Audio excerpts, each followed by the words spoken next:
Bienvenidos a esta sesión especial de la Escuela de Pensament del Teatre Lliure.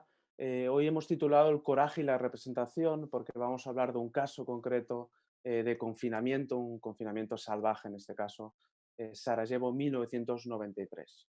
A sus 60 años, Susan Sontag, autora de La enfermedad y sus metáforas sobre la fotografía y contra la interpretación, ha decidido convertirse por 5 semanas en paisaje de Sarajevo, la capital de Bosnia-Herzegovina, un país sometido desde hace casi 500 días a un implacable cerco por los radicales serbios instigados desde Belgrado.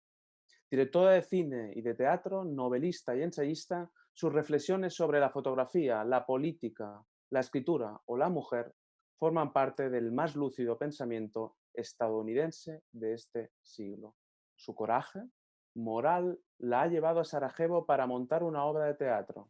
La elección de la pieza, como la decisión de volver por segunda vez al Sarajevo bajo las bombas, fue suya, Esperando a Godot, de Samuel Beckett.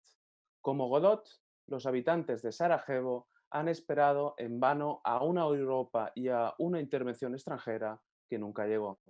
La obra podrá verse a finales del próximo mes de agosto en un teatro de Sarajevo, ciudad en la que, según Susan Sontag, empezó y terminará el siglo XX. Esta es la introducción a la entrevista que le hizo Alfonso Armada a Susan Sontag en Sarajevo y que publicó El País el 25 de julio de 1993. Hoy, en un mundo que se ha visto confinado por una amenaza muy diferente, pero que ha clausurado sus teatros como nunca antes, hemos querido convocar a Haris Pasovich, el director de teatro, que hizo posible que con su invitación Sontag dirigiera el clásico de Beckett en pleno asedio de la ciudad.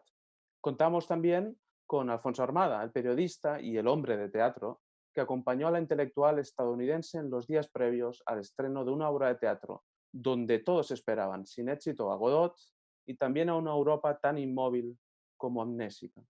El ruido de las balas interrumpía los ensayos de unos actores que se movían a tientas por la oscuridad, únicamente iluminados con unas precarias velas.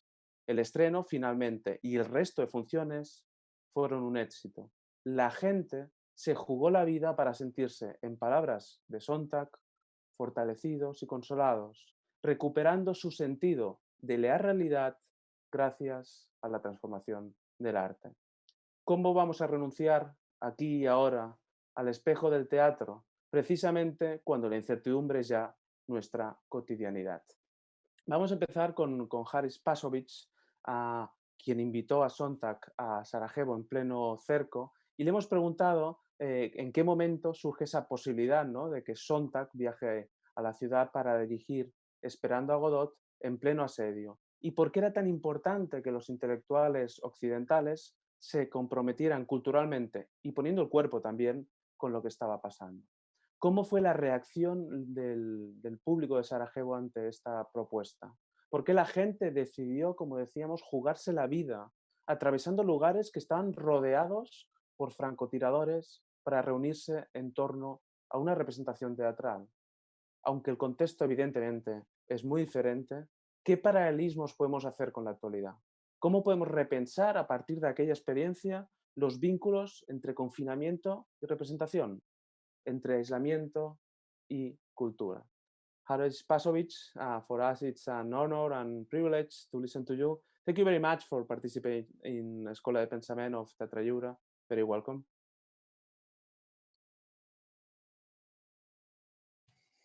Albert, thank you very much, and thank you everybody for inviting me. It's a really such an honor and a great in this historical moment, to be with you.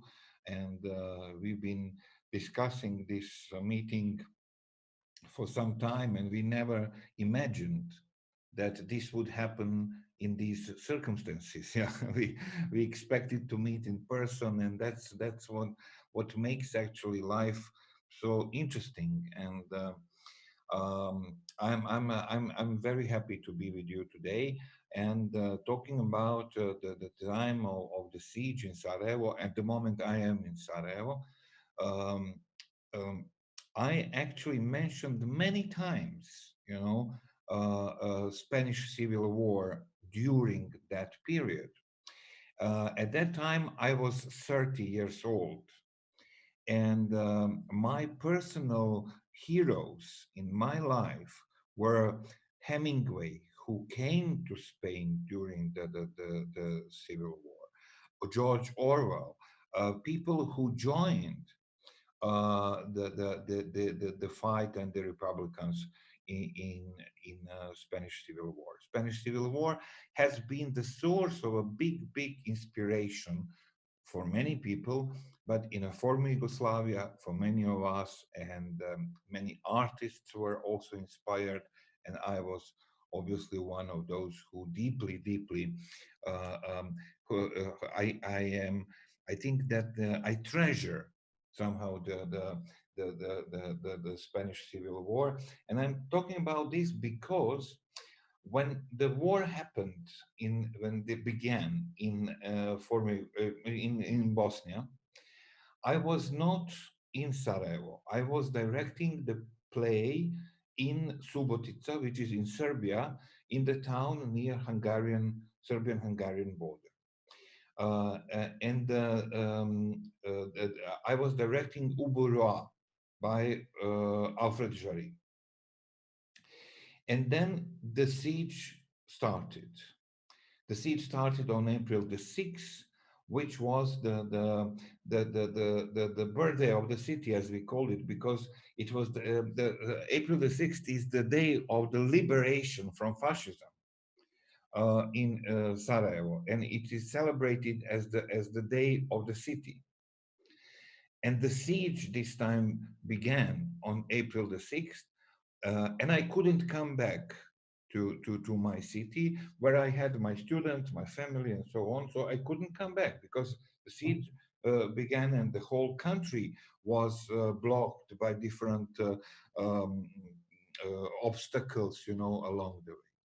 So I thought it would last maybe for 1 week, 2 weeks, but it lasted more. It lasted for a couple of months, and I decided not to stay in Serbia anymore, and I went to Amsterdam, again hoping that it would be only for a short time, that I would come back to my home and to Sarajevo.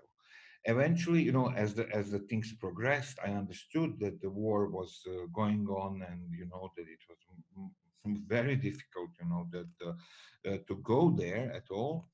I also learned that some of my colleagues started to play theater pieces in Sarajevo. There were a couple of them, and one of them was Hair, musical Hair.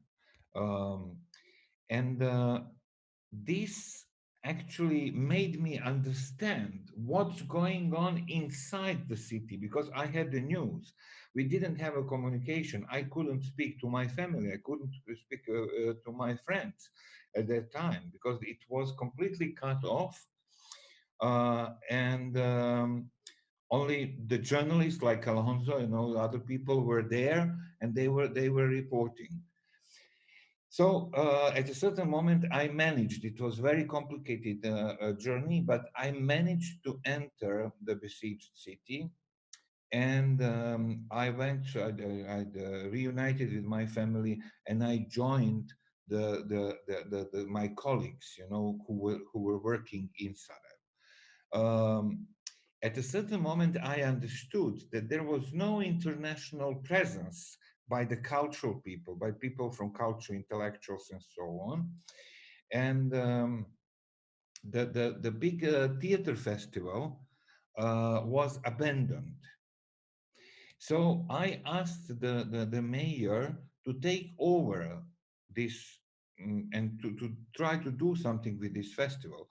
And he said, okay. I mean, he didn't care because, there were so many other more important things at that time. And then I invited some young people. I managed, to produce some structure within this festival. We renamed the festival, and it was called now the International Theatre and Film Festival MES Sarajevo. And we started to produce plays, and I started also to prepare the film festival. Um, at, at that time, Susan Sontag came to Sarajevo to visit Sarajevo because her son, David Reef, who is a writer and journalist, he was reporting from Sarajevo and Bosnia. And he was talking to her about all of this. And then she thought, okay, as she said many times, this is David's story. I was in Vietnam, I was in other places, like she described in The Styles of Radical Will and other books. And she said, I didn't think to come here. But then she was very much intrigued by what David was saying, and she decided to come to visit, and she did. Uh, and then we met. We met several times during this her first visit, and she was my icon in a way because, like all of us, we read her books like on photography, Illness as a Metaphor, Styles of Radical Will, Against Interpretation. That was all something, that was formative in many ways for me or for my generation. So it was like big thing to meet Susan in those circumstances. And then when she understood that we were doing the theater and directing the plays and so on, and we went. She wanted to see how it looked our national theater. So I took her and David to the National Theater, which was completely abandoned. I mean, abandoned. Only few people that took care about that, but we didn't have the shows because it was very much exposed, to the snipers and the bombing. And we went to see the this Baroque building. It's just a standard Baroque type of theater, um, but very lovely, and she liked it. And we went out, and uh, we were talking about this, and she said, I understand now what's going on. I and I would like somehow to help, but I don't know how. She said, maybe I can come, I can join you, I can direct the play, And I said, sure, because it was great, that such a person like Susan Sontag joins with us.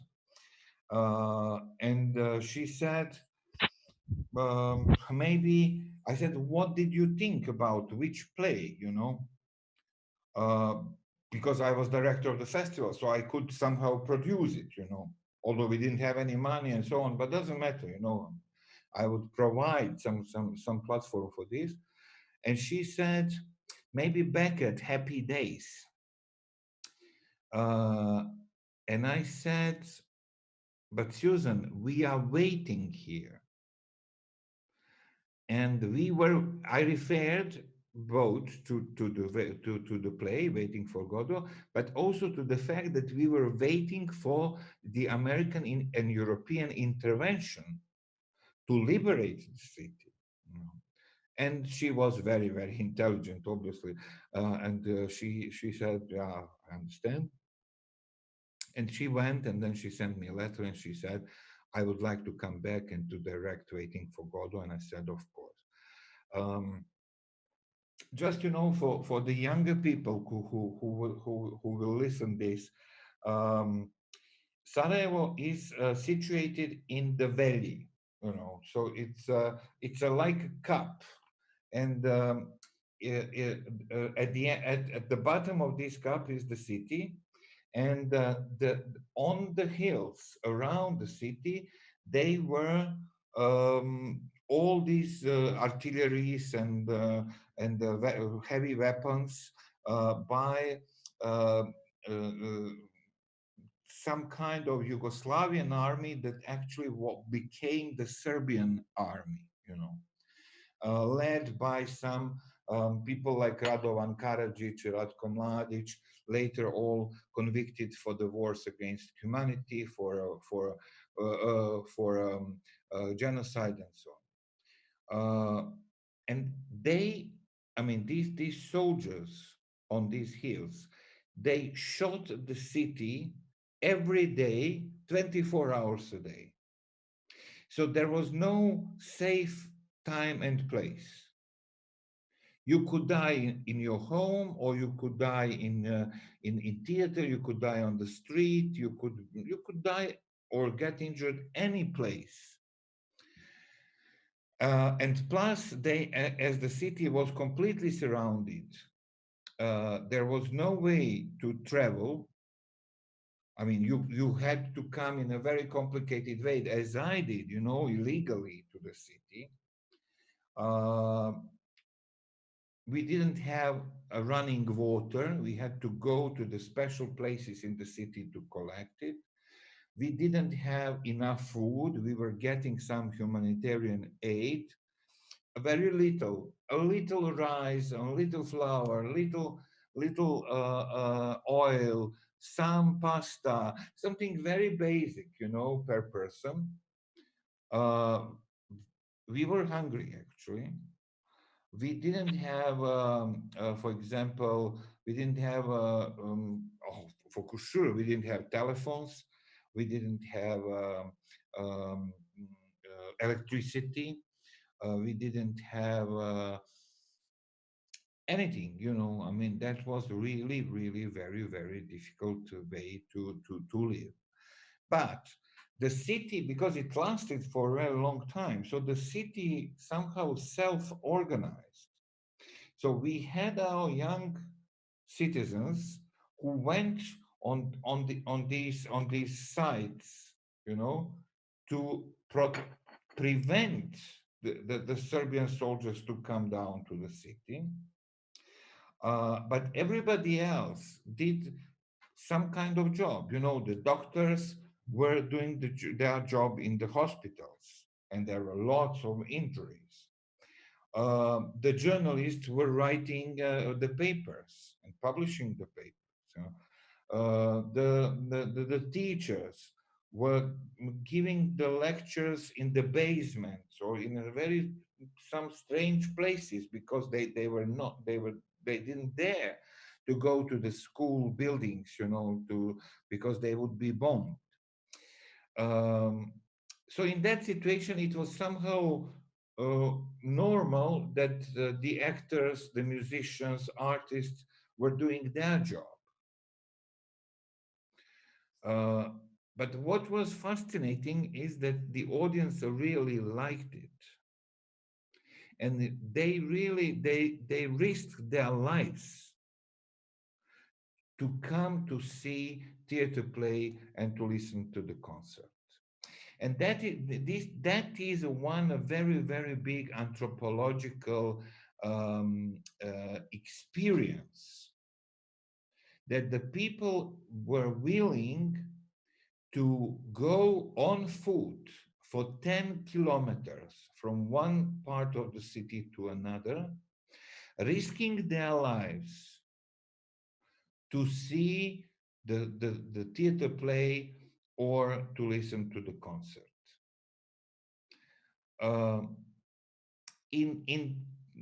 I wanted to describe these circumstances a little bit, just for the younger people who couldn't remember this period, to understand the complexity of the situation.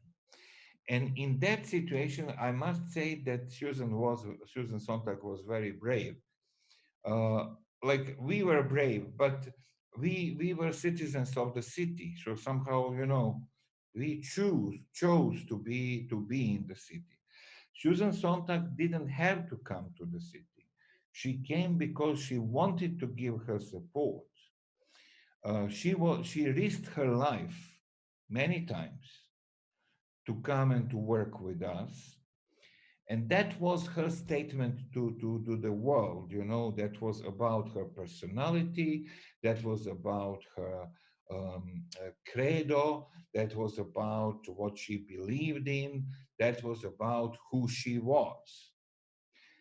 And she said, basically, by walking around and working with us, that she didn't mind if she would have been killed while in Sarajevo during the siege, and she could have been killed, like I was, like many people were killed. You know? So in that sense, you know, that was a very, very specific, and very special experience. And then Susan, I directed at the time, that was summer of 1993, I directed Alcestis by Euripides. And 7 days after my opening, she had the opening of Godot. And lots of journalists, of course, because there were many journalists, as Alonso will remember, in Sarajevo from all major papers in Europe and United States and the world. And most of the European and American journalists came to see the play and to make the interview with Susan or some of us. And then the day after the premiere, on the cover page of the Washington Post, it was the title, Waiting for Godot, Waiting for Clinton. And we thought it was our very big victory. But this victory was more complex, you know, because this victory was also about the information to the outside world that we were not some jungle. I mean, this what happened should not happen to anybody, not even you know, to the animals in the jungle. But you know, it was information that if somebody plays Waiting for Godot, it belongs to European and American cultural history, and that was the problem of that part of the world. And uh, on the other side, you know, people really loved her show and my show of Alcestis that were played by the candlelights. And they were coming uh, from many parts of the city, far away from the theaters, to see these plays. You know, so that was so gratifying. And then later in October, we had this film festival, because at a certain moment I said, okay, I was really curious what kind of films were people preparing, you know, my colleagues in the world. And then I had some friends who were working at the humanitarian organizations. So they were traveling back and forth. They had the permission to travel by UN planes. And also they had a satellite fax and so on. So I asked them to send this invitation to the authors in Europe to send us their films by VHS. And I sent also a letter to Wim Wenders, and then I received very quickly his answer. And also we received a lot of these, at that time it was VHS tape, you know, with the 140 different films. And then we had the generators, and we put these generators in 3 cinema theaters and screened these films, and about 20,000 people visited the film festival that was called Sarajevo Film Festival. There is a movie that Johan van der Koken, a Dutch filmmaker, made. He came to Sarajevo and he made a film called Sarajevo Film Festival film. And Annie Leibovitz, who in the meantime came because Susan Sontag invited her, made the photograph of a young man diving in the river in Sarajevo. and that was the poster of the festival. So Sarajevo Film Festival became a very big news again, and almost all the journalists who were there at the time came to me in my office at the festival, and they said, why the film festival during the siege, during the war? And I answered to everybody, why the war during the film festival?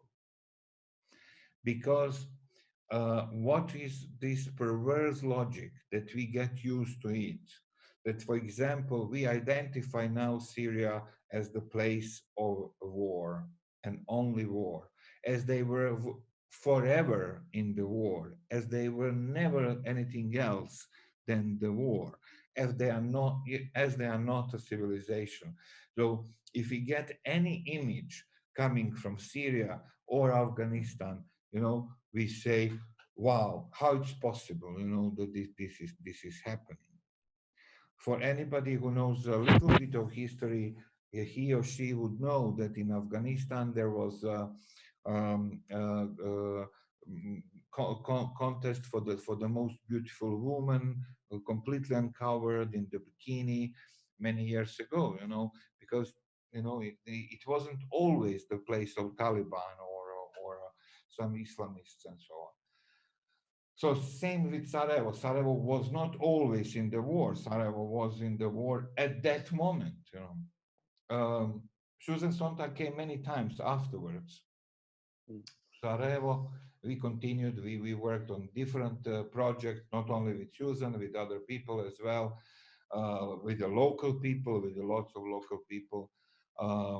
We also had one project called Hiroshima 45, Sarajevo 93.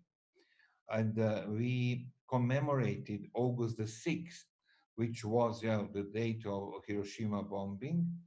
And I, again, with these friends from these humanitarian organizations, I invited some people to send the messages. We received many messages, and among others, I invited Stephen Hawking to send us a message. And he sent us the message, and he said, in his facts, he said, uh, this is, I'm very disappointed by the reactions of the Western governments. This is almost as bad as Munich 1938. And this was kind of confirmation to me that I wasn't mad. I also thought that it was very serious. What was serious? It was serious that one multicultural city, a capital, at the end of the 20th century, was bombed and killed and terrorized in a live television transmission. It was the first reality show in the modern times. We were every night on European and American and the world televisions. And for 4 years, they let us suffer and die. That was so unacceptable. And that's why I knew that such a thing cannot be without any consequence. And then we saw what happened, later, that the world really started to live in a very, very turbulent times. From September 11th to today, to COVID, we have all the time some kind of dramatic situation in the world. And Sarajevo was one of the first things, one of the beginning, of this turbulence. What was really great was the fact that the Sarajevo artists and the Sarajevo audiences responded with such enthusiasm, mostly for theater, because theater was the easiest to make. Yeah, this is the question, and uh, thank you very much, Harris. Creo que la pregunta exactamente es esa, ¿no? Cómo en un momento tan dramático el público, la audiencia, acude al teatro, literalmente jugándose la vida. Y por eso también hemos invitado a Alfonso Armada. Alfonso Armada, poeta, periodista y hombre de teatro. Alfonso Armada estuvo en Sarajevo los días previos a que Sontag estrenara esta obra de Beckett, Esperando a Godot. Hay un libro maravilloso de Armada que les recomiendo, Sarajevo, una crónica personal, pero también periodística de aquellos días. Eh, y como a Harris le hemos pedido que durante 20 minutos más o menos nos explique su experiencia, cómo surgió la posibilidad de escribir sobre lo que estaba haciendo Sontag, lo que estaba preparando en Sarajevo, cómo vivía ella los días previos y también las horas que tenía para pensar sobre su experiencia en el hotel que compartíais, ¿no? En el Holiday Inn, un hotel que precisamente está en lo que se denomina, ¿no? la Avenida de los Francotiradores, porque estaba lleno de francotiradores, ¿verdad? Eh, ¿Qué crees, no, Alfonso, que el público fue a buscar aquel teatro casi a oscuras, como nos explicaba Harris, ¿no? En medio de una ciudad sitiada y amenazada literalmente de muerte? Fue el teatro, te preguntábamos, ¿no? Si aquellos días fue un refugio, una manera de reconectar con la comunidad, una suerte de combate al miedo con el que convivían diariamente. Si Sontag, los días previos que creo que desayunabais juntos en ese hotel, era muy consciente de lo que estaba haciendo y de la respuesta que tendría, ¿no? Y también te queríamos preguntar si de aquel confinamiento salvaje, incomparable a cualquier otro, ¿qué aprendizaje podríamos extraer para el confinamiento que estamos experimentando hoy, que aunque sea muy diferente, es un confinamiento global, ¿no? Bienvenido y muchas gracias por participar en la Escuela Pensament. Gracias. La verdad que es un placer estar aquí. Es una pena que no nos veamos en el Teatro Llura, que siempre que voy a Barcelona lo visito y además he visto algunas funciones del Llura aquí en Madrid hace mucho tiempo en catalán. Y bueno, es un honor. Y además también escuchar a Harris, que me ha recordado muchísimas cosas de vivencias que experimenté en carne propia en las 3 veces que fui a Sarajevo como enviado especial del diario El País. Mientras hablaba Harris y recordaba tantas cosas, he hojeado un libro que me regaló una amiga que se llama Teatro en Sarajevo durante la guerra 1992-1995. Está escrito por Davor Diklich y es un libro muy interesante. Está en inglés y en serbocroata, aunque creo que ahora es bosnio, porque claro, después de la guerra resulta que ahora hay 3 idiomas, serbio, croata y bosnio, pero bueno, creo que el idioma es el mismo, pero bueno, estos estragos también que causan las guerras en la lengua y en su relato. Bueno, como decías, a mí me apasiona el teatro desde hace muchísimos años. De hecho, cuando dudaba qué hacer con mi vida, no sabía si dedicarme al teatro o al periodismo. Mi padre la zanjó el asunto diciendo que el teatro era cosa de putas y de maricones. Y bueno, supongo que sí, el teatro siempre ha sido algo, cosa de suicidas, de gente un poco de los márgenes, ¿no? Pero el teatro siempre ha estado muy presente en mi vida y de hecho estudié para actor. Entonces, la primera vez que fui a Sarajevo, en el año 92, en agosto y septiembre del 92, como no tenía mucha experiencia, fue mi primer conflicto bélico, la primera guerra que cubría, y bueno, Harris lo ha recordado, esa mención a la Guerra Civil Española, ¿no? Y la sensación que yo experimenté cuando llegué a Sarajevo fue como si por un túnel del tiempo hubiera aterrizado en la Guerra Civil Española. Y las visiones de la guerra que yo viví allí me recordaban fotografías, documentales, películas, libros que había leído sobre lo que había sido la Guerra Civil Española. Como no sabía mucho de historia de los Balcanes, una historia tan complicada, no sabía mucho de balística, no sabía mucho porque no hice el servicio militar, pensé, ¿cómo puedo transmitir a los lectores lo que está ocurriendo en Sarajevo? Bueno, pues me preguntaba precisamente lo que caracteriza a una ciudad sitiada como Sarajevo. ¿Cómo hacía la gente para lavarse? ¿Cómo hacía la gente para calentarse? ¿Cómo hacía la gente para conseguir el pan? Leían periódicos, se enamoraban, se casaban, cómo celebraban cumpleaños. Y descubrí, antes de conocer a Susan Sontag, que también hacían teatro. Y por eso mi experiencia primera de Sarajevo tiene también mucho que ver con el teatro, con una obra que supongo que Harris conocerá, que se llama El Refugio. Me enteré que un grupo de actores, el Teatro de Guerra de Sarajevo, estaban ensayando una obra de teatro llamada El Refugio, dirigida por Dubravko Vivanovic, y con el dramaturgo Safet Plakalo, y interpretada por un actor bastante conocido en Sarajevo, que es Miodrag Trifumov, al que todo el mundo conocía por Mickey. Entonces, bueno, me enteré de esta obra y me fui, claro, hacen teatro en Sarajevo en plena guerra. Me fui al teatro, a un ensayo, y hablé con ellos y la verdad fue un flechazo. Sobre todo por la conversación y por cómo algunas cosas las ha contado muy bien Haris. ¿Qué pasa en una ciudad como Sarajevo? ¿Cómo la gente puede hacer teatro? Bueno, hablando con el director, con el dramaturgo y con Miki, me dijeron que era más importante para el futuro de Sarajevo, para no perder su condición de seres humanos, hacer teatro, que ir al frente. Es decir, que para el resultado final del cerco, para el resultado final de la guerra, era más importante que 100 actores hicieran teatro que esos actores fueran a combatir a la primera línea. Porque el teatro, de alguna manera, les reconectaba con su condición de seres humanos.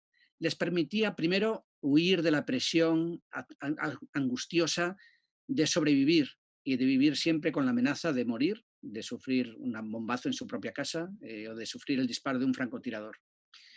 Pero claro, tenía unas condiciones muy características. También lo comentó Haris. Ir a ensayar para los actores les suponía jugarse la vida.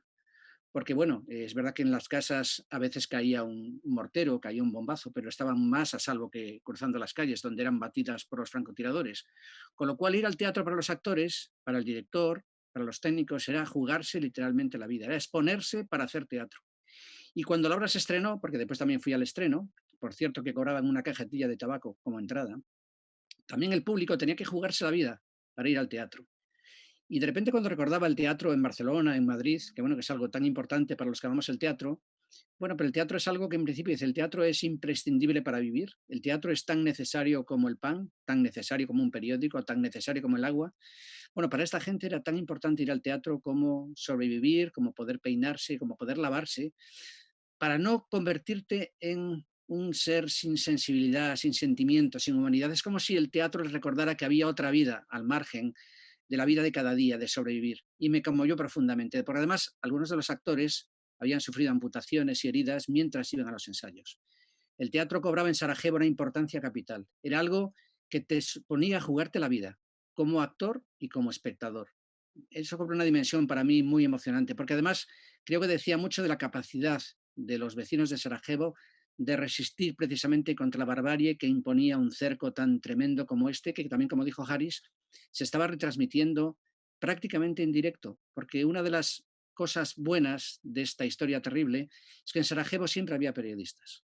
En concreto, El País siempre tenía un enviado especial en Sarajevo, pero había muchos más periódicos españoles de todo el mundo, había emisoras de radio, agencias de noticias, televisiones, fotógrafos, y ha sido uno de los cercos, una de las historias mejor cubiertas. Pero a pesar de todo, a pesar de que los periodistas contábamos día a día lo que ocurría, eso no provocaba que la conciencia política de los dirigentes europeos o de los dirigentes de Naciones Unidas o de Estados Unidos reaccionaran. Esto no provocó una intervención a tiempo y cuando se intervino fue muy tarde, cuando ya el país estaba convertido en una especie de piel de leopardo étnica. Se cometieron atrocidades que nos habíamos comprometido tras la Segunda Guerra Mundial que nunca más se tolerarían. Y después de Sarajevo llegó Ruanda. Pero bueno, esa es otra historia. Y bueno, llegó Susan Sontag. Yo estuve 3 veces en Sarajevo. En el año 92 estuve en agosto, septiembre, después volví en diciembre y en julio del año 93 volví al Hotel Holiday Inn y me encontré desayunando todas las mañanas en el hotel a nada menos que Susan Sontag, que estaba con Aine Leibovitz, su compañera, su amiga. Bueno, yo la miraba con un respeto porque, claro, Susan Sontag tiene muchas virtudes o tenía muchas virtudes, pero impresionaba, porque era una mujer con una inteligencia tan penetrante como si tuviera un bisturí en los ojos. Impresionaba porque, bueno, la había leído y sabía de su lucidez y de su capacidad analítica, ¿no? E imponía respeto. Entonces, me tomé mi tiempo para acercarme a ella y para proponerle que entrevistarla para el diario El País. Y para mi sorpresa, pues accedió de forma además muy gentil. Y bueno, creo que fue uno de los momentos más importantes de mi estancia en Sarajevo cuando conocí a Susan Sontag. La entrevista fue una entrevista muy dura, muy reveladora. Ella, bueno, dijo, lo comentaste antes cuando decía que el siglo XXI había comenzado en Sarajevo, ¿no? Y él hablaba precisamente de la vergüenza internacional. Y le pregunté además, una de las preguntas fue sobre el comportamiento de la izquierda ante lo que ocurría en Sarajevo. Y ella dijo entonces, y era el año 93, la izquierda es un chiste. Bueno, ¿qué ha pasado desde entonces hasta hoy, no? en el comportamiento, porque en el caso de Sarajevo creo que hay un comportamiento que se puede trasladar un poco a lo que está ocurriendo ahora mismo, por ejemplo, en Nicaragua, ¿no? Es como si la izquierda volviera a pecar de los mismos pecados que creo que cometió cuando no reconocía lo que pasaba en la Unión Soviética con el asesinato sistemático de la disidencia. Es como si cuando los asesinos son de los nuestros son menos asesinos. En ese sentido creo que Susan Sontag dio una lección de coraje admirable. También recordaba a Harris, que fue su hijo, David, no me acuerdo el David apellido. Riff, sí. Sí, sí. David Exactamente, Riff, sí, sí. exactamente, fue quien la persuadió para ir a Sarajevo. Y ella después intentó que otros intelectuales siguieran sus pasos. Y solo consiguió que Juan Goytisolo también fuera a Sarajevo para dar testimonio de lo que ocurría. Y de hecho, Gervaso Sánchez, que era con quien estuve cubriendo buena parte del conflicto en Sarajevo, recogimos a Goytisolo y estuvimos con él el tiempo que estuvo allí. Y además recuerdo que llevaba un chaleco antibalas pesadísimo y al final decidió desistir del chaleco porque casi decía voy a morir aplastado por el chaleco y no por la bala de un francotirador. La verdad que bueno, que el valor de Susan Sontag, además al hacer una obra tan simbólica y tan característica como Esperando a Godot, creo que dio en el clavo. Yo lamentablemente no pude ver el estreno, pero me admiró precisamente el coraje cívico, el valor, la inteligencia de Susan Sontag. Decía, ¿cómo puedo? Porque ella decía que le parecía inmoral acudir a Sarajevo como una turista de la guerra. Le parecía que era una obscenidad, ¿no? Sin embargo, bueno, el hecho de aceptar esta propuesta de Harris de montar una obra como esta obra de Godot, que sigue siendo absolutamente relevante en nuestro momento. Además, creo que cada momento político demuestra un poco cuando un clásico contemporáneo se convierte en clásico porque sigue apelando a nuestra conciencia en circunstancias políticas e históricas distintas. Bueno, ¿cómo trasladamos ahora esta experiencia, ahora mismo, a lo que estamos viviendo? Bueno, creo que uno de los errores o de los desenfoques que creo que hemos cometido todos, pero creo que más los políticos a lo largo de la pandemia, y ahora me refiero a España, pero no solo, es tratar de utilizar una terminología bélica, una terminología militar, para referirnos a lo que está ocurriendo, ¿no? Hablando de una guerra. Bueno, creo que es una falta de respeto precisamente a lo que es una guerra. Bueno, Harris recordó exactamente lo que ocurría en Sarajevo, ¿no? Cuando no había luz, no había agua. Recuerdo gente que quemaba su biblioteca para poder calentarse. Y bueno, para quienes amamos los libros, esto es casi de lo más doloroso que puedes hacer, quemar tus propios libros para calentarte. Aparte que, como dice Manuel Rivas, los libros arden bastante mal, literalmente, ¿no? Pero en ese sentido era como doloroso ver cómo la gente tenía que quemar sus libros. Pero sobre todo tenía que jugarse la vida para poder lavarse, tenía que jugarse la vida pues para conseguir comida. Con lo cual, es verdad que hay muchos muertos, que estamos en unas circunstancias extrañas, pero es un cerco autoimpuesto por razones de seguridad higiénica para no contaminar ni contaminarse, pero creo que pecamos de falta de imaginación cuando tratamos de recrear este momento y utilizar terminología bélica como para movilizar a la población. Creo que es una estrategia de mercadotecnia que utilizan los gobiernos, pero me parece desafortunado. Igual también cuando se habla de nueva realidad, Harris también mencionaba a George Orwell. Bueno, Orwell habla de un estado totalitario, lo primero que hace es modificar el sentido del lenguaje, cambiar el sentido de las palabras. Y cuando hablamos de nueva normalidad, creo que estamos introduciendo una terminología que es de por sí bastante perversa. Creo que estamos confundiendo la realidad utilizando un lenguaje que es un lenguaje tóxico, envenenado, que no está contando lo que está ocurriendo. Creo que hay muchos elementos muy interesantes de lo que estamos viviendo y bueno, este hecho de que tengamos esa conversación por vía telemática y no cara a cara, sin poder tocarnos, es interesante porque es una nueva vía de comunicación que estamos experimentando y va a más, pero creo que atenta contra el principio fundamental del teatro, que es el tiempo y es el hecho de que es algo que ocurre ante nosotros, en el tiempo, y es algo insustituible. Podemos recrearlo, podemos reproducirlo, grabarlo, pero no tiene nada que ver, es otro medio, porque precisamente lo que uno experimentaba en Sarajevo cuando iba al teatro en estas circunstancias es que estaba utilizando ese momento vital de los actores actuando esa noche ante ti de una forma absolutamente irrepetible, porque esa función no iba a ser como la del día siguiente, aparte de que a lo mejor un actor no llegaba porque moría en el intento, ¿no? Pero el hecho de vivir algo en el tiempo, que solamente se va a guardar en tu propia memoria, que tiene más que ver con la propia vida. Por eso para mí el teatro tiene tanto que ver con la vida, porque es algo que transcurre una vez. Se puede repetir, por supuesto, pero nunca es la misma función. Los actores no están igual y los espectadores tampoco. Y la química que se crea entre nosotros cuando nos vemos, cuando nos tocamos, cuando nos miramos a los ojos sin que haya una pantalla entre medias, ese fenómeno químico no se produce a través de las pantallas. Por eso era tan importante. Desde el punto de vista político, desde el punto de vista moral, pues eso, lo que decía al principio, era más importante para los actores darle a los espectadores de Sarajevo algo vivo que poder atesorar, una experiencia dramática, artística, que les hacía reflexionar profundamente sobre el sentido. Y además es curioso porque esta obra, El refugio, planteaba precisamente la misma hipótesis de la propia realidad que experimentaban. ¿Qué era lo que tenían que hacer unos actores en una guerra? ¿Tomar las armas para combatir o hacer teatro para que la gente tomara conciencia de lo que suponía una guerra, para no deshumanizarse? Bueno, esas preguntas eran relevantes entonces y creo que siguen siendo relevantes hoy en día, ¿no? Ante este momento que estamos viviendo, tan lleno de paradojas, tan lleno de sorpresas y con un lenguaje también que es un lenguaje que está en gran medida viciado. Creo que los periodistas, los dramaturgos, los escritores tenemos que plantearnos qué metáforas, qué palabras utilizamos para contar la realidad, porque no son palabras inocentes. Y hay que tener cuidado con las palabras que utiliza el poder porque muchas veces no están contando la verdad, sino que están contando una verdad y siempre hay intereses por detrás. Entonces, bueno, creo que es un momento también para reflexionar qué palabras o qué teatro tendríamos que hacer ahora para hablar de esto. Sé que hay mucha gente que está ahora pensando, escribiendo y utilizando estas circunstancias para hacer cosas, ¿no?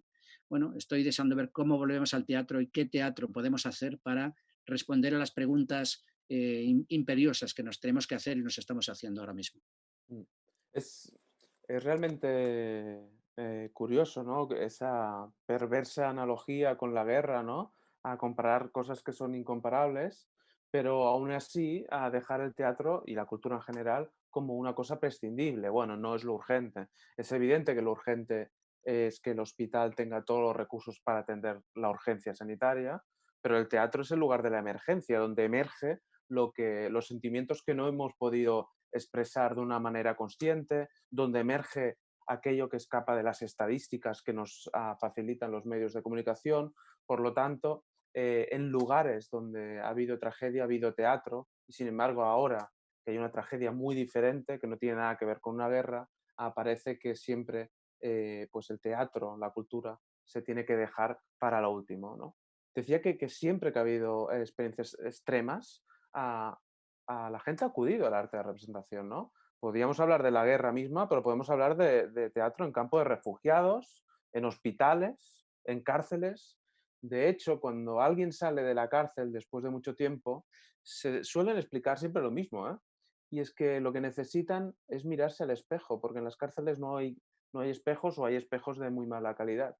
Yo os quería preguntar, en la línea que estamos hablando, ¿qué espejo necesariamente transformado por la creación, evidentemente, ofrece el teatro que nos invita a reconocernos, o sea, a conocernos de nuevo como seres humanos, ¿no?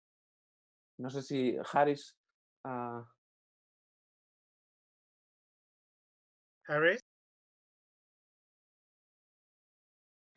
Yes, thanks. it's a bit long.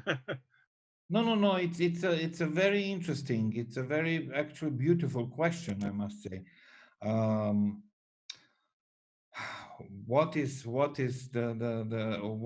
beginning or consideration of the answer of this?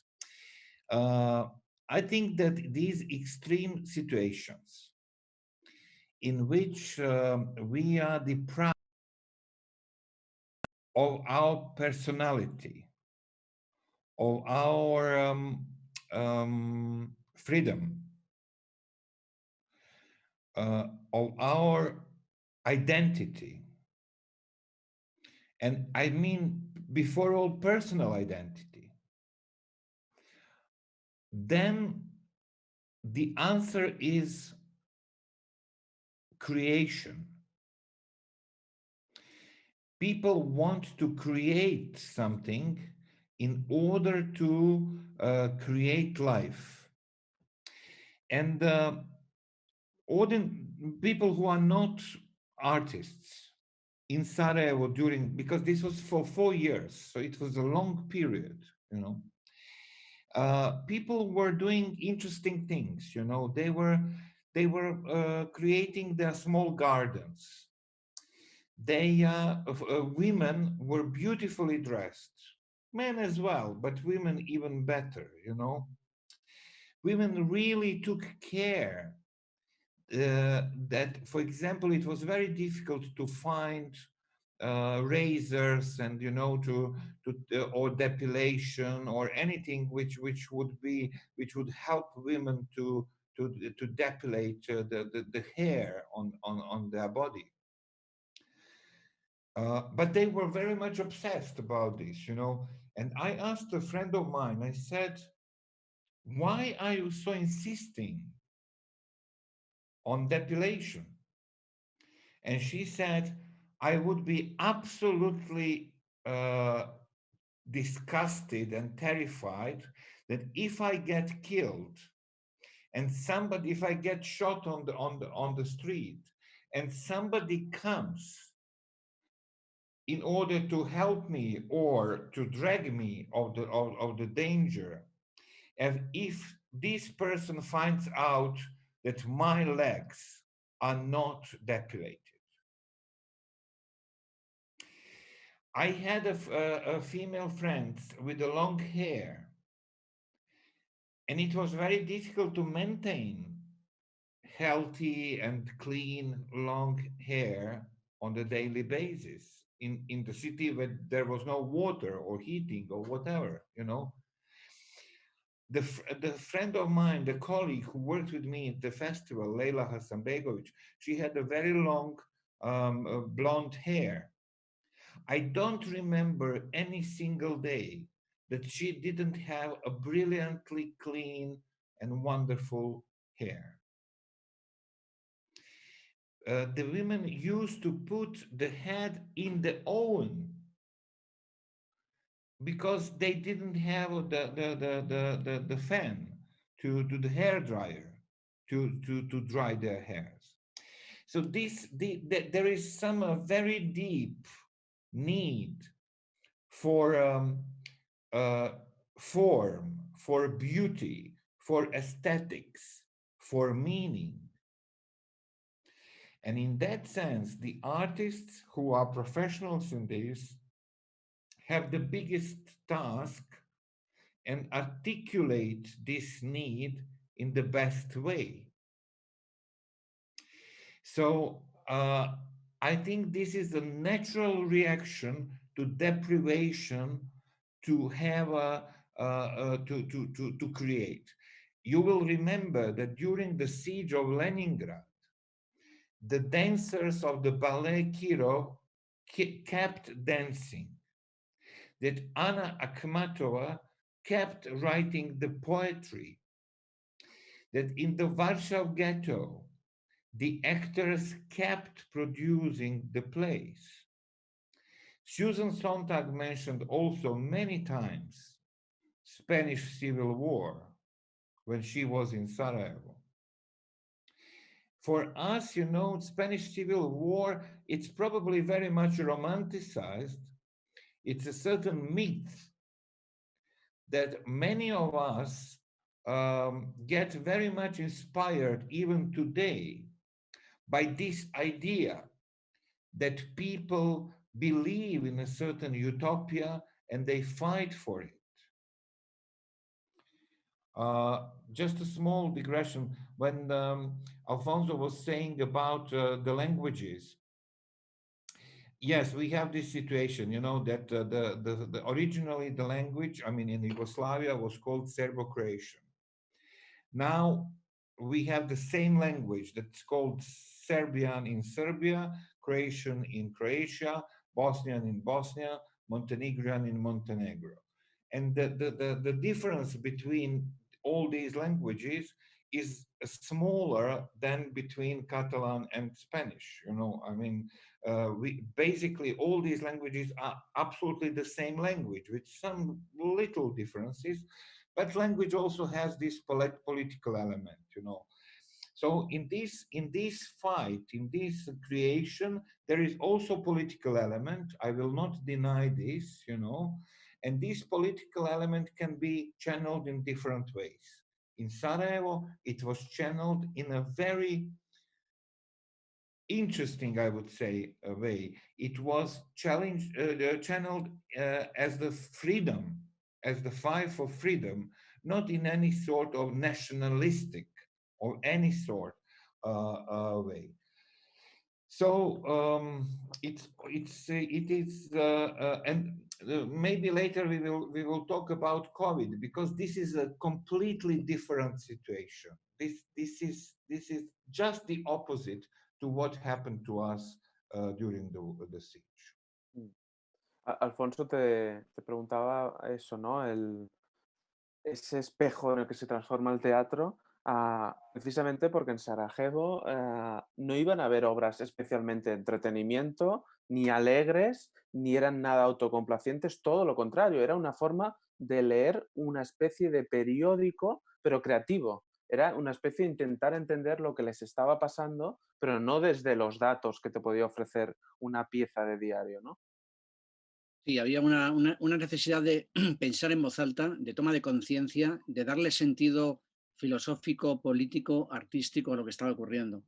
La verdad es que me conmueve escuchar a Harris porque es como revivir momentos que para mí fueron de una intensidad extraordinaria y me recuerda tan vivamente eso que dice, que parece una banalidad y es todo lo contrario, ese esfuerzo precisamente y además de las mujeres, porque bueno, aparte no vamos a hablar de la belleza de las mujeres yugoslavas porque bueno, es un hecho creo que bastante objetivo, ¿no?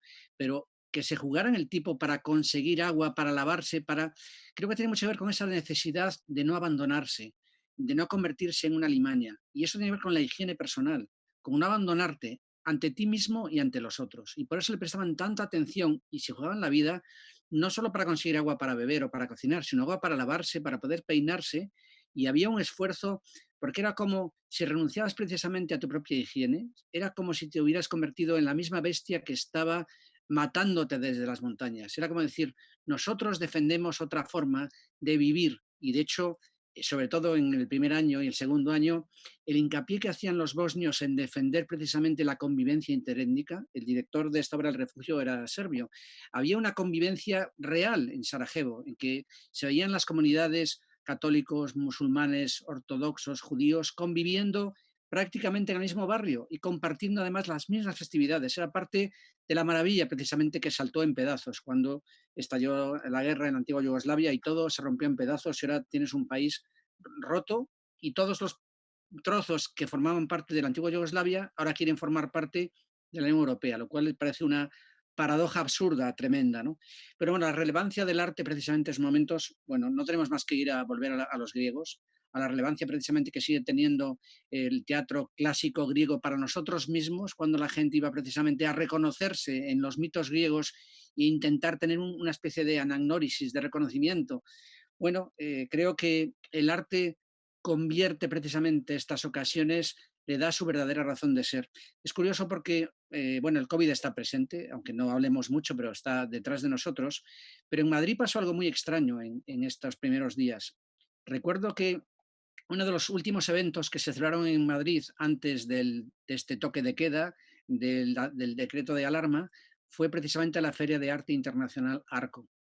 Y recuerdo que visité la feria e hice un artículo bastante peregrino y bastante furibundo porque me pareció una feria este año y otras llena de banalidad, de arte prescindible, de arte muy superficial. Bueno, quizás a lo mejor en eso soy un poco antiguo y al arte le pido algo más, ¿no? Algo que me conmueva, que me inquiete, que me perturbe, o que busque la belleza, aunque sea un término también que el mundo del arte también está como muy periclitado, ¿no?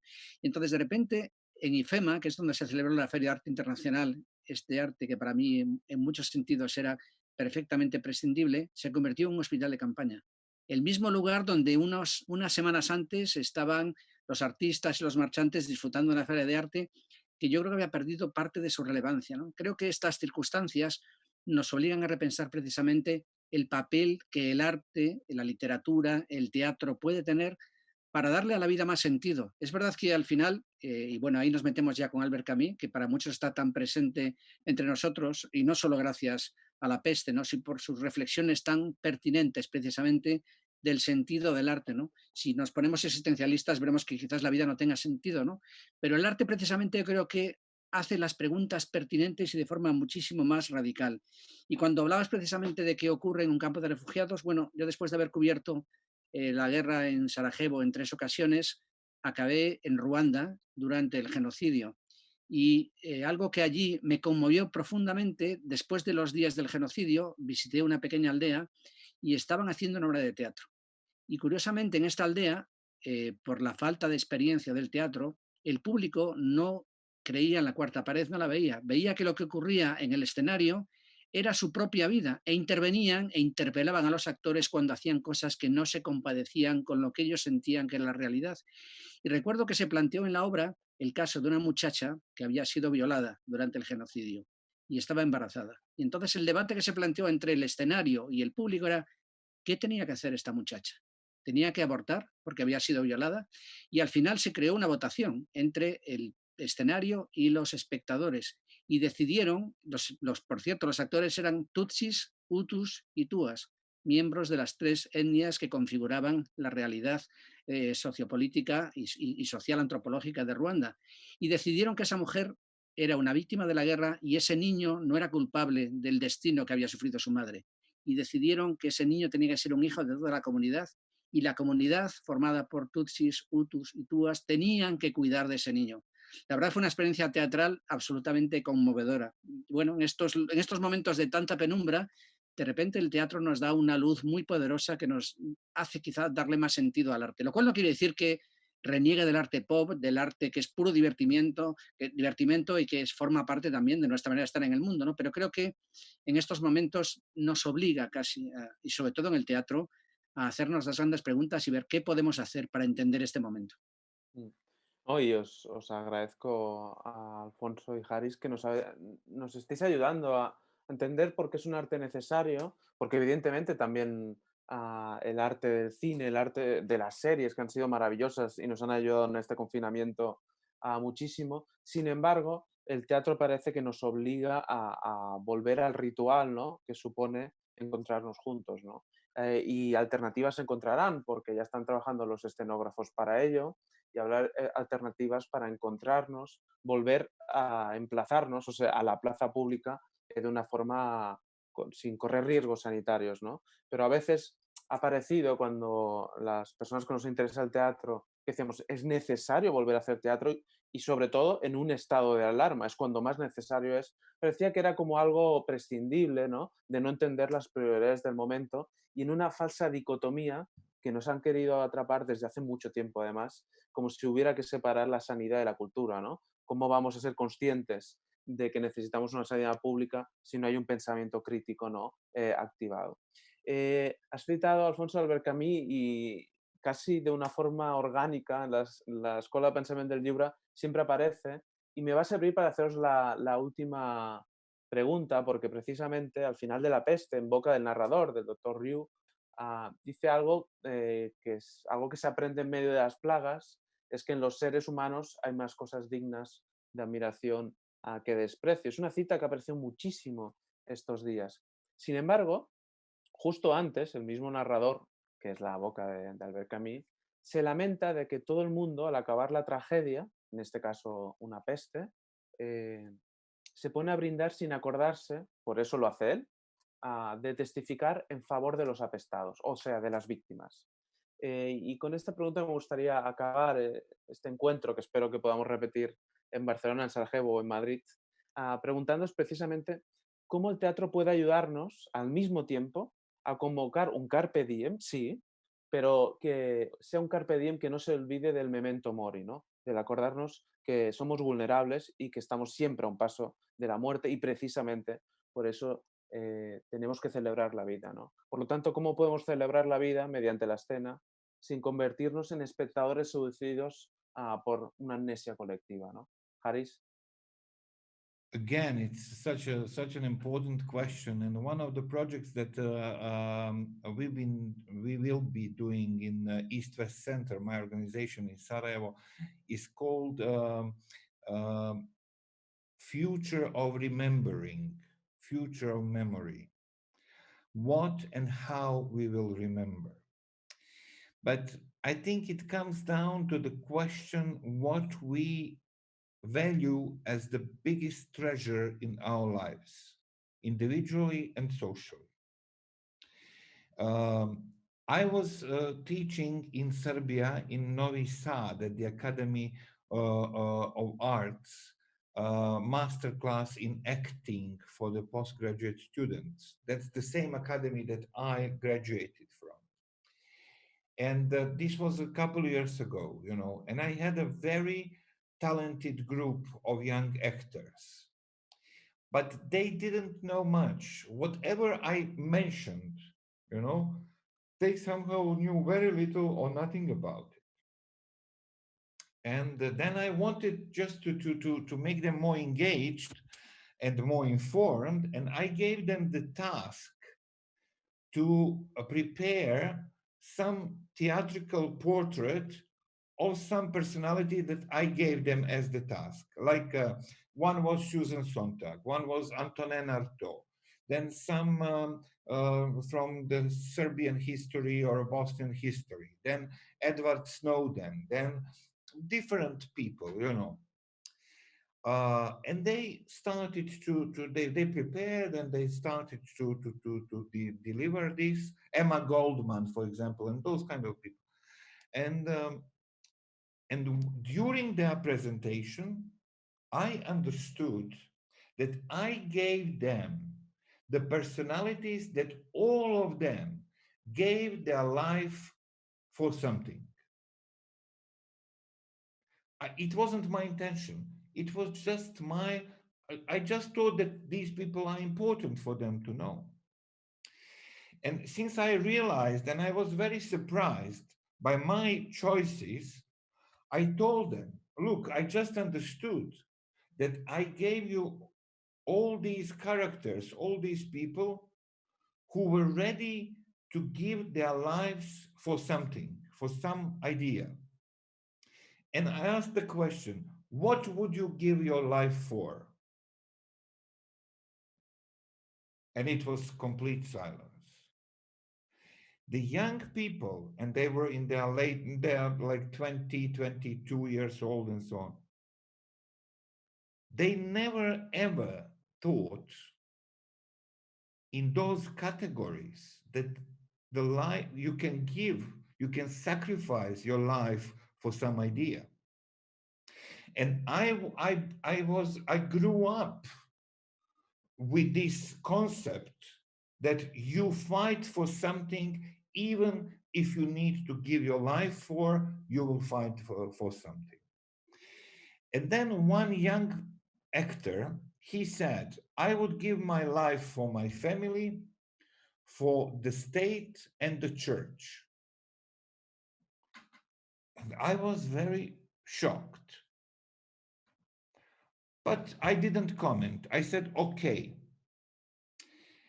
And then later they wrote the essay about this experience, and the same actor said, yes, I said I would give my life for my family, for the state or church, but actually, when I think it's deep, I wouldn't give my life for anything.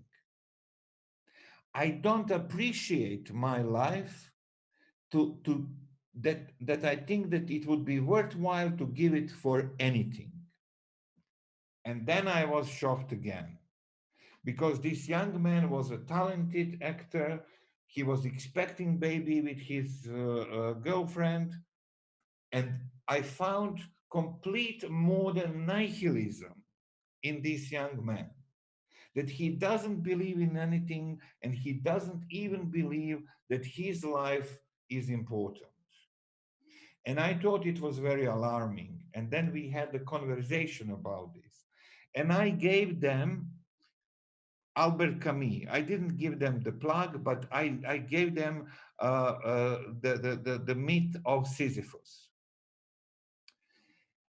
And they discovered suddenly Albert Camus, and they could identify with his philosophy. And then we later started to do the production with the title, What Would You Give Your Life For? And we had the real life people who gave their lives for something, either positive or negative, either for freedom or for jihad, or for Nazism, or some people like Stephen Biko, who is behind me, for the fight against apartheid, or Lorca, or Gerda Taro, or people who gave their lives for something. And that was for them transformative experience. They changed. The 15 young people, actors, excellent actors, both men and women, they understood that there is some meaning and some concept that one should fight for. And that meaning is in them. Sorry, this was a bit longer story, but I find it important, for this question, because I think that in our modern age, the idea of meaning of our life, of importance of our life, is not very strong. And the art and theater in particular, because theater is a live art, should provide people with the instruments to build in themselves these structures, because life is important and the freedom is important. Everything what we are discouraged about, because I find really horrendous that in Sweden they decided to let old people die during COVID. It was not said in this way, but it was almost said in this way, that they thought it is more important economy than the lives of old people or the immigrants. And they just showed something which is present all around. Capitalism really shows this. It's not that I'm communist. I'm not communist, but I'm not a liberal capitalist either. I try to be critical, to think critically about everything, and I see that currently we are taught not to appreciate our lives. Because if we have the most important, the most powerful man in the world, the President of the United States, recommending people to drink bleach, or quarreling with a Swedish teenager, Greta, I think we approached the end of the age. I wouldn't say the end of civilization. It would be maybe too much to give him a credit for this, that he brought us to apocalypse. But certainly he is bringing us to the edge of the world, and we are participating in different capacity. And that's something that we have absolutely to change, and the art can do that.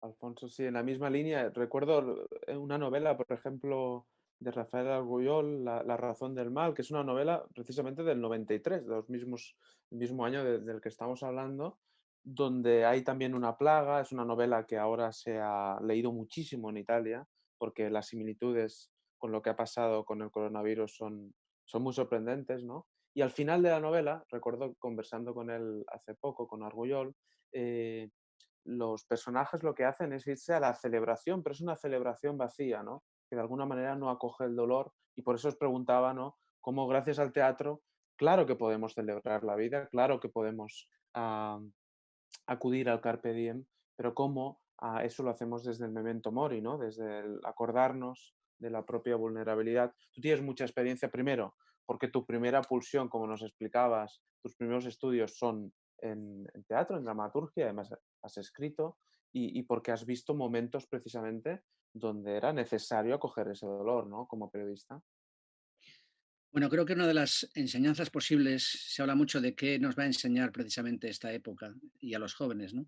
Hay un término que es sacrificio que no está en nuestra cultura. Parece algo que forma parte de un pensamiento reaccionario, ¿no? Sin embargo, creo que en el sacrificio, y además a ello dedicó páginas memorables Simone Weil, creo que es algo que tenemos que tomar conciencia precisamente del sacrificio y del dolor, y darle un sentido a ese dolor, ¿no? Hay un filósofo español contemporáneo, Manuel Arias Mate, que ha hablado mucho del Holocausto y habla mucho precisamente de un deber de justicia, de un deber de memoria.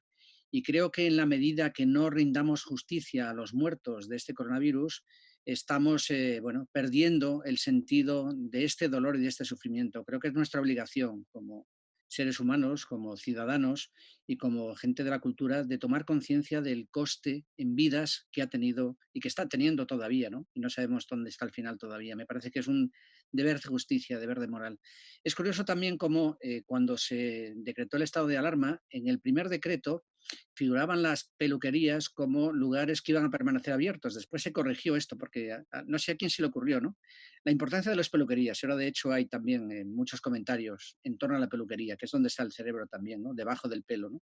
Pero bueno, es llamativo que las peluquerías estén tan presentes en nuestra vida, que forma parte quizá de nuestro narcisismo y de nuestra necesidad de vernos bien, lo cual es importante como en Sarajevo, pero quizás había que plantearse si las librerías también son un bien de primera necesidad. Y yo estoy convencido de que sí, de que es un bien de primera necesidad. Y bueno, y el teatro sin duda. Creo que sin teatro, que es como la cultura, es un bien, quizás no es necesario, pero quizás precisamente porque no, por supuesto hay mucha gente que vive de la cultura, pero el teatro es tan importante porque precisamente es algo que no se puede solo cuantificar, es un valor absolutamente cualitativo, que rompe los esquemas, que todo lo pasa por el filtro de los números. La diferencia que establecía Antonio Machado entre valor y precio, que creo que tenemos que volver a tener en cuenta constantemente. Y después hay una circunstancia que creo que los periodistas, mis colegas, quizás a veces nos falta perspectiva histórica, ¿no? Cuando se habla de que estamos viviendo momentos trágicos, tremendos, y se remiten precisamente a ejemplos de crisis económica con la crisis del 29, la guerra civil, la Segunda Guerra Mundial. Bueno, es verdad que hay mucho sufrimiento, mucho dolor, pero no olvidemos qué pasa en una guerra, cómo quedó Europa después de la Segunda Guerra Mundial. La destrucción de hospitales, fábricas, puentes, carreteras, vidas humanas asesinados unos por otros. Con lo cual, estas comparaciones que hablan de una catástrofe gigantesca, creo que tenemos que tener otra perspectiva, ¿no? Y después lo que decías, lo que decía también Harris con respecto a Albert Camus, la cuestión de la decencia. ¿Cómo se puede combatir una plaga? Por supuesto, con decencia. Con decencia, que es la que muestran precisamente los sanitarios, y la decencia que los políticos también tienen que desplegar para combatir la propia pandemia, porque sin decencia estamos perdidos. Y pues quizás esta pandemia nos sirva para darnos cuenta de que si perdemos la libertad, como en China hace mucho tiempo que han perdido, estamos perdidos. La solución no puede ser esa falsa dicotomía entre seguridad o muerte. Creo que se puede tener una buena sanidad y que es necesaria una sanidad, pero la libertad hace falta para que los virus no se conviertan en la mentira de cada día. Si no preservamos la libertad de prensa, la libertad de pensamiento, la libertad de crítica, y al final todo lo ciframos a un Estado poderoso que nos permite enriquecernos, pero sin alma, entregados únicamente al becerro de oro y con una sanidad que más o menos nos cuida, creo que el sentido de la vida se pierde por completo. Creo que el teatro tiene que estar ahí alerta precisamente para darnos cuenta de lo que es importante y de lo que podemos perder si perdemos la libertad y perdemos buena parte de lo que hace la vida necesaria y valiosa de ser vivida. Sí, no, decía que es muy interesante cómo han ido saliendo pues, autores, autoras, citabas a Simone Weil, ¿no? En ese libro maravilloso, El final de la Segunda Guerra Mundial, que ya no lo pudo vivir porque se estaba refugiada en Londres, y es su último libro, que es Echar raíces, ¿no? Y cuánto tiene de radical el teatro también en el sentido de echar raíces, ¿no? De pensar que ni es la primera vez que hemos sufrido, ni seguramente será la última, que tenemos ejemplos a través del arte y que nos habéis ayudado a Alfonso y Haris hoy. Y yo me gustaría despediros o emplazaros a vernos cuando esto pase con una frase de María Zambrano, porque hablábamos de celebración, una celebración que atiende al dolor, que eso también es lo que hace el teatro. María Zambrano decía que la celebración sea celebración sin rastro de triunfo. Muchísimas gracias, Haris Pasovich, Alfonso Armada, por hacernos pensar juntos en esta Escola del Pensament del Teatre. Muchas gracias. Muchas gracias, Alfonso. Muchas gracias, Albert. And it was really great. And I hope you will come back to Sarajevo, both of you, Yeah. so we can continue this conversation in Sarajevo. I For hope to sure. see you in Sarajevo and in Barcelona. And in For sure. We will do. We will do. Gracias. Thank you very Muchas much. gracias, Alfonso. Hasta Yeah, luego. Harris, thank you Muchas so gracias. much. Thank you. to share your time, your experience, and your wisdom with us. I hope the next time will be personal here in Barcelona. Okay. Well, Bye-bye. Carlos, thank you very much. Thank And you very much. are all invited, and we should keep in touch because my company, East West Center, we have the festival in late November that is called Sarajevo Fest Arts and Politics. Okay. And we stage different conversations, but also we show theater and films that are connected to some issues that are important for politically or socially. So let's stay in touch, and I'd like to see you in Sarajevo. For sure. we really can continue this conversation, the four of us in Sarajevo, hopefully this November. We will stay in touch. Okay. Yes, we started the conversation. Okay. Thank you very much, Gil. Un abrazo, Alfonso. Alfonso, igualmente, muchas gracias por haber compartido este tiempo con nosotros, Un aunque placer. sean estas extrañas circunstancias. Un Gracias. abrazo. Gracias. No. Thank you to our technician. Thank you. Ya.